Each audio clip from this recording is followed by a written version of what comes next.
मैं पूर्व मुख्यमंत्री जी का बड़ा आदर करता हूँ और मैं ये समझता था कि पूर्व मुख्यमंत्री जी जो घोषणाएं करेंगे और जो इंस्टीट्यूशंस खोलेंगे, जो इंस्टीट्यूशन वो खोलेंगे उसमें बजट का प्रोविजन किया जाएगा।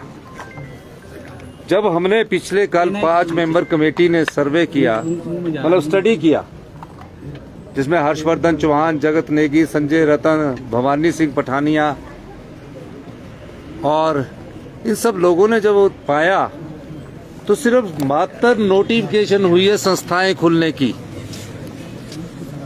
और कहीं भी कोई ऐसा इंस्टीट्यूशन ना खुला है, ना कोई अपॉइंटमेंट्स हुई है। हमने फिर बोला कि चलो इनको रहने देते हैं कि पता करो कि बजट है कि नहीं है। पता किया तो बोला बजट ही नहीं है, पैसे नहीं थे सरकार के पास। तो हमने पूछा कि ये खोले क्यों किए, तो उन्होंने कहा कि अभी विधानसभा चुनाव है, जितनी विधानसभा चुनावों में घोषणाएं करनी है, ये अधिकारी कह रहे हैं।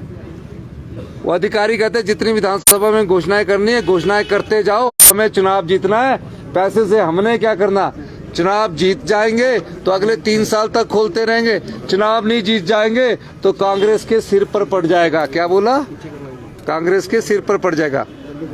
फिर हमने चर्चा की रात के 8 बजे, रात के 4 बजे 5 बजे तक चर्चा की शाम को हमने, और ये पाया कि जो भी संस्थान इन्होंने खोले हैं, ना बजट है, शिक्षा संस्थान खोले, ना उनमें टीचर है, ना बच्चे हैं, सिर्फ मात्र घोषणाएं थी। इसलिए उनको हमने ये कहा है कि हमारा एडमिनिस्ट्रेटिव डिपार्टमेंट उनको अभी रद्द किया जाता और जहां नीड बेस पर होगा, जहां सही में उन्होंने सही खोला होगा, उसको द्वार खोलने पर विचार किया जा सकता। एक बात, ठाकुर साहब, जो सरकार पिछली सरकार को कोसते हुए ये आई कि रिटायर्ड और टायर्ड, कांग्रेस की 2012 में 17 में जो सरकार ये कहती थी, जयराम की सरकार क्यों सत्ता में आई थी कि रिटायर्ड और टायर्ड कर्मचारी लगा दिए गए हैं। इस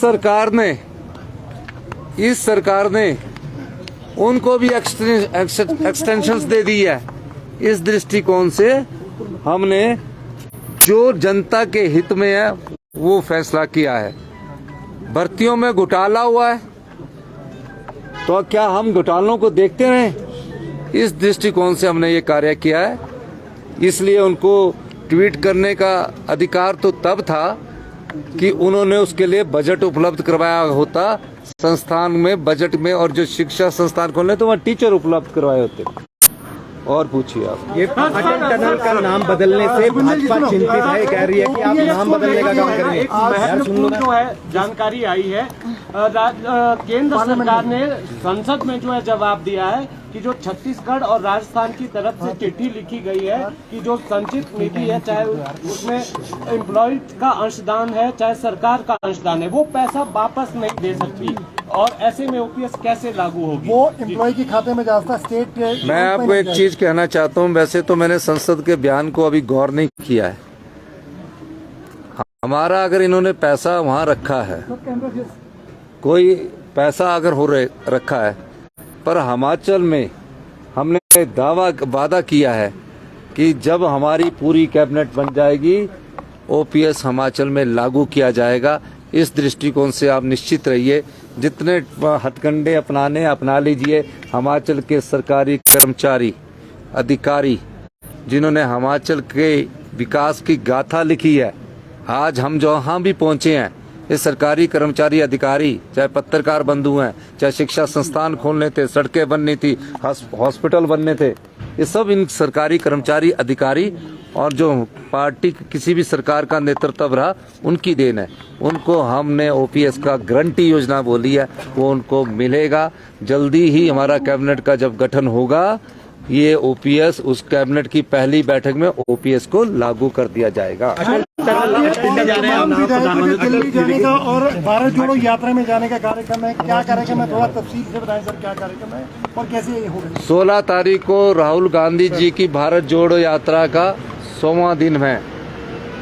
इस यात्रा में कांग्रेस की प्रदेशाध्यक्ष श्रीमती प्रतिभा सिंह जी, 40 विधायक, सब सम्मिलित 16 तारीख को होंगे और इस दृष्टिकोण से हम सब लोग वहां जा रहे हैं। कैबिनेट विस्तार को लेकर अटल टनल के नाम बदलने को लेकर अब भाजपा चिंता जाहिर कर रही है। कल आपने कुछ आदेश दिए हैं, क्या आदेश है, थोड़ा जानकारी। नहीं, भाजपा तो झूठ की भी चिंता करती है।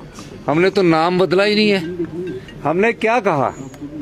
हमने कहा कि श्रीमती सोनिया गांधी जी ने, जो यूपीए की चेयरपर्सन थी, उस समय के केंद्रीय मंत्री श्री वीरभद्र सिंह जी ने, उस समय के मुख्यमंत्री श्री प्रेम कुमार धूमल जी की, और जो उस समय के डिफेंस मिनिस्टर थे AK एंथोनी जी की, जो शिलान्यास की पट्टिका थी, उसको अगर आप उखाड़ कर कहीं फेंक देंगे, हमने कहा उसे तुरंत प्रभाव से लगा दिया जाए। ये मैं उनको स्पष्ट करना चाहता हूं कि जब शिलान्यास के लिए 4,500 करोड़ अटल टनल के लिए रखा गया था, तो ये हमारा भी दायित्व बनता है कि हम उद्घाटन के समय तो पहुंच गए और शिलान्यास की पट्टिका तोड़ के किनारे रख दी। तो ये अच्छी परंपरा नहीं है। इस परंपरा को हमने कहा कि जहां जिनका शिलान्यास हुआ है वहां उनकी पट्टिका लगा दी जाएगी। और भारतीय जनता पार्टी के भी जो शिलान्यास कहीं हुए हैं, मैं उनको भी कहना चाहता हूँ, हम ऐसी परंपराओं में नहीं पहुंचते जहां यूपीए की चेयरपर्सन श्रीमती सोनिया गांधी की डर के हमारे पट्टिका लग रख दी है। हम आपकी जो शिलान्यास की पट्टिका है जहां लगी होगी, वहां बजट का प्रावधान क्या होगा वो भी हम नहीं बदलेंगे। बहुत बहुत धन्यवाद।